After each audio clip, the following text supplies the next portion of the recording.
Alright guys, so I removed all the accessories and removed the bell housing bolts. Now I'm going to separate the transmission and the engine.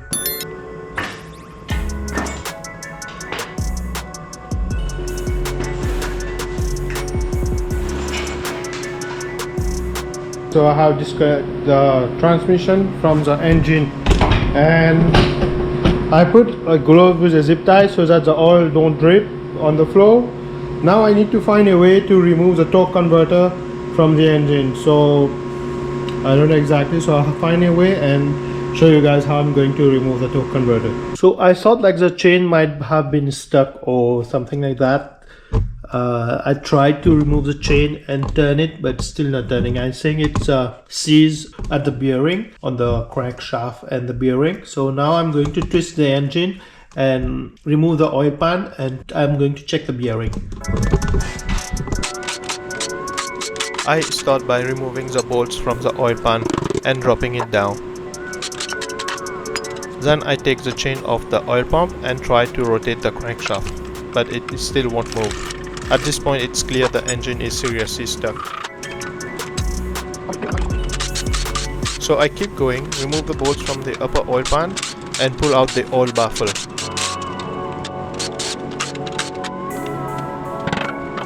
And that's when things start to look suspicious. After a closer look, I finally find the issue. It looks like the engine has been seized right here, because it looks like, see, that's a different color compared to the rest. So I'm going to lose these two bolts for the piston, and then we'll check. See all these bearing material in here.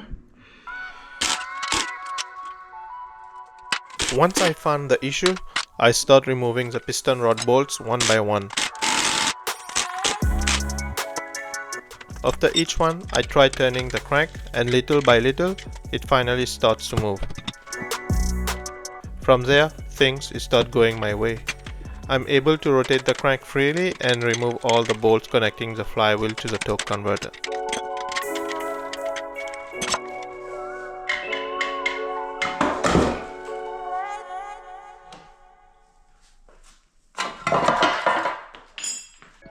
Next, I move on to the new engine and start getting it prepped for install. I begin by carefully disconnecting and removing all vacuum hoses from the throttle body, making sure nothing gets stretched or damaged. Once that's done, I move on to unbolting the intake manifold, taking my time to get every bolt out and gently lifting it off the engine.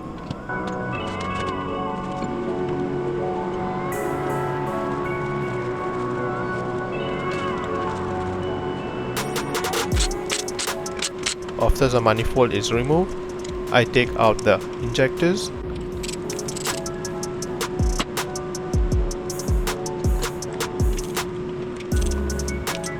and then remove the lower intake plenum,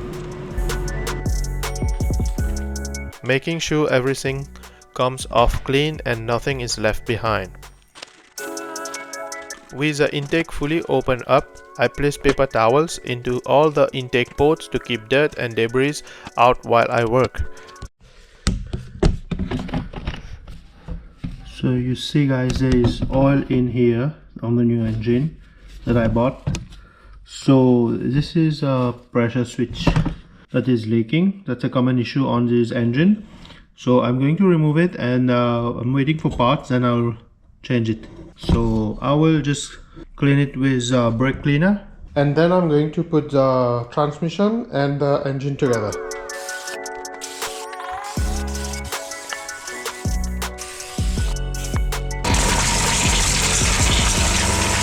Once you disconnect the electric connector, so you have to use a 24mm wrench. I'm using this one, 12 point, and just put it in, and then you will be able to remove it.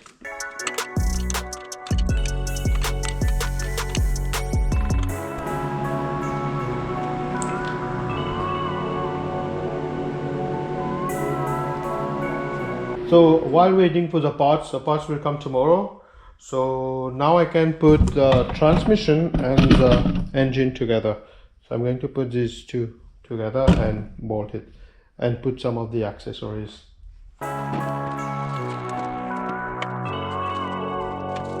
So I finally put, after some struggle to do it by myself on the floor, it was a bit hard. So I used a engine hoist and my trolley. Now I'm going to put all the accessories, the exhaust manifold, and then we'll push it on the car. So I put most of the accessories. I put the differential, I put the CV axle support, the power steering pump, and on the other side I already put the alternator and the starter.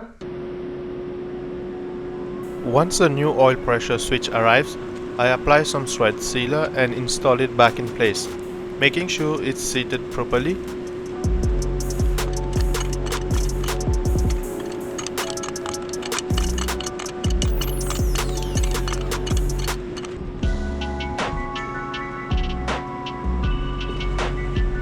After that, I move on to the lower plenum, install brand new gaskets, get all the bolts threaded in by hand, and then tighten everything down to factory spec.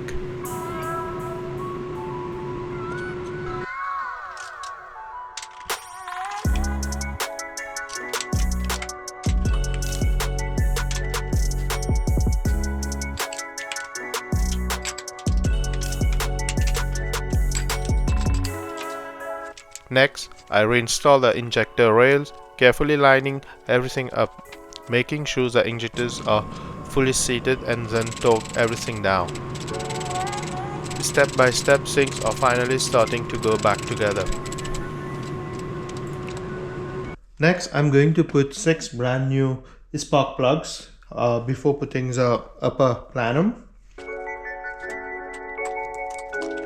Next, I disconnect the wiring connectors for the coil packs on the left back and start unbolting them. With the coils out of the way, I remove the spark plugs and replace them with new ones.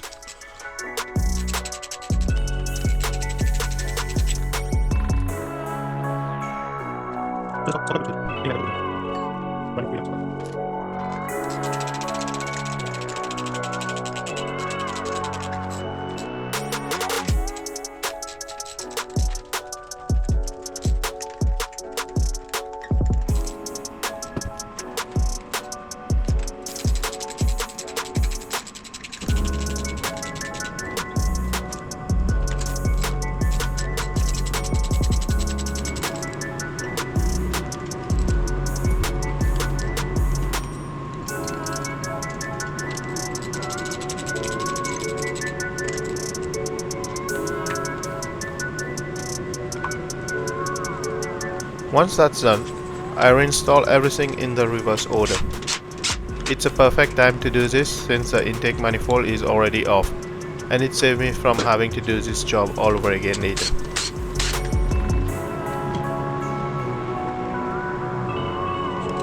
After finishing up the left side, I repeat the same process on the right bank.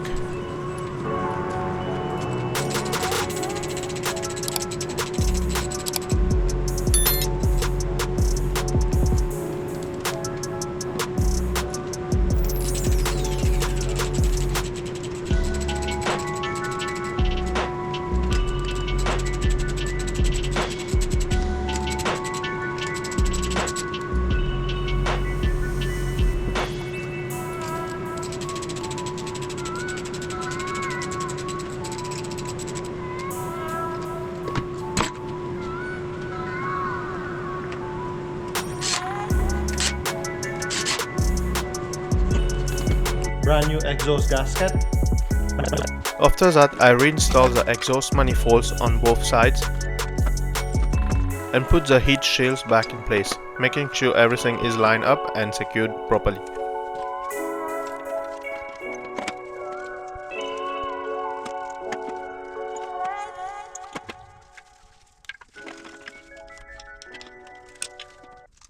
I think I put everything that needs to be on the engine and the gearbox. So now I'm going to push back the engine underneath the car, mount it back to the frame, and for the intake manifold. Once it's in the car, then I will put it, because I don't have enough clearance. I will slide the engine inside and then put the intake manifold once the engine is on the engine mount.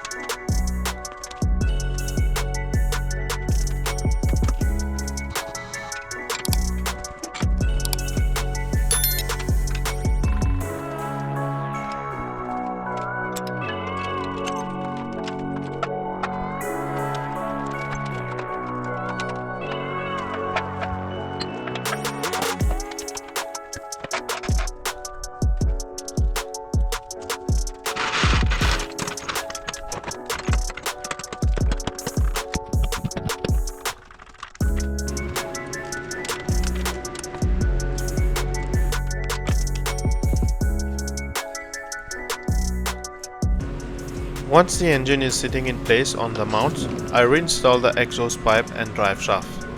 After that, I secure the flex plate to the torque converter and put the cover plate back on. Then I bolt the AC compressor back into the engine, making sure everything is properly aligned and tightened down. So I already put the subframe, connect the power steering line, the back one and the front one, and I connected the top line. I also connect the steering rack.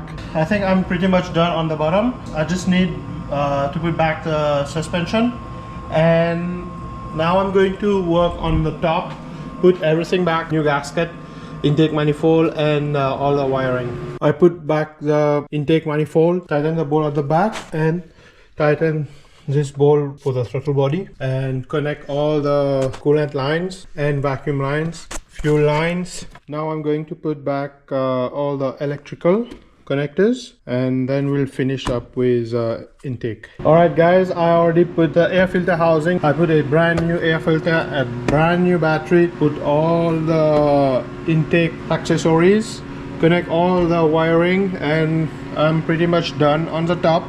I just need to add a new oil filter, put brand new oil, and put new power steering fluid and add coolant. So I need to go buy some coolant, power steering fluid and engine oil. Then I will try to start it. Next, I reinstall the strut, mount the CV axle back into the knuckle, reconnect the tie rod end and bolt the bolt joint back in place. With the suspension back together, I install new brake pads and torque everything down to spec.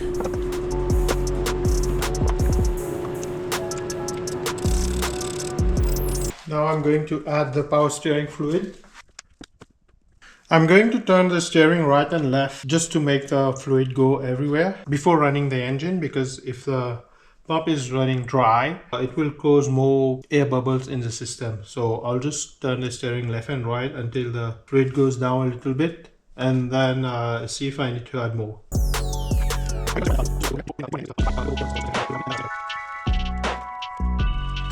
Once I finish bleeding the power steering system and make sure everything feels right, I install a brand new oil filter.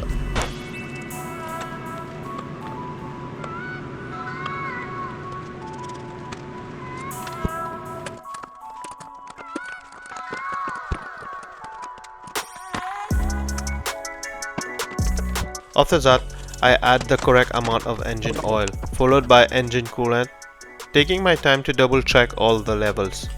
This is one of those steps where you slow down and make sure everything is filled properly and get the engine ready for its first startup.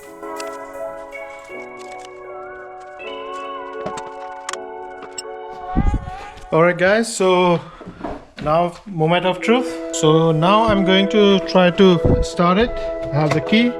I'll prime the fuel pump.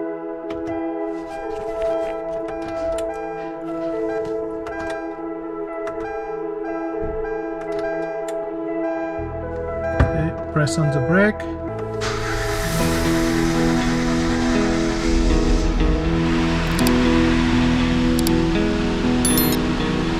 It's running.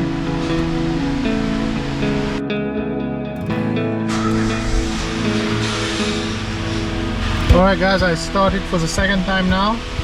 I'm just removing the air in the power steering line.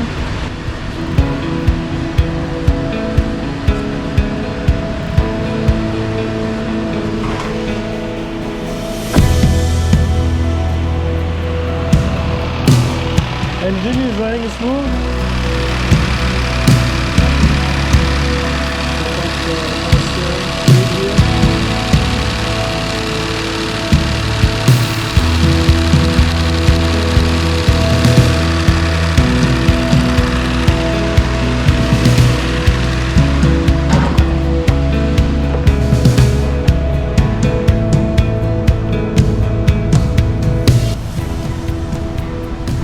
Heat is on max and full blow.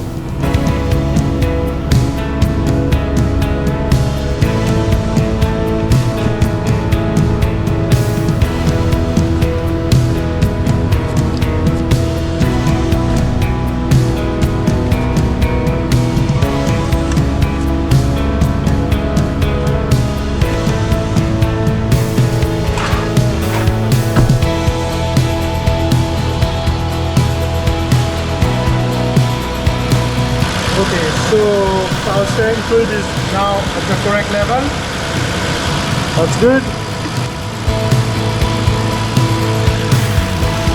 That smoke is normal, it's just oil on the exhaust manifold burning out now.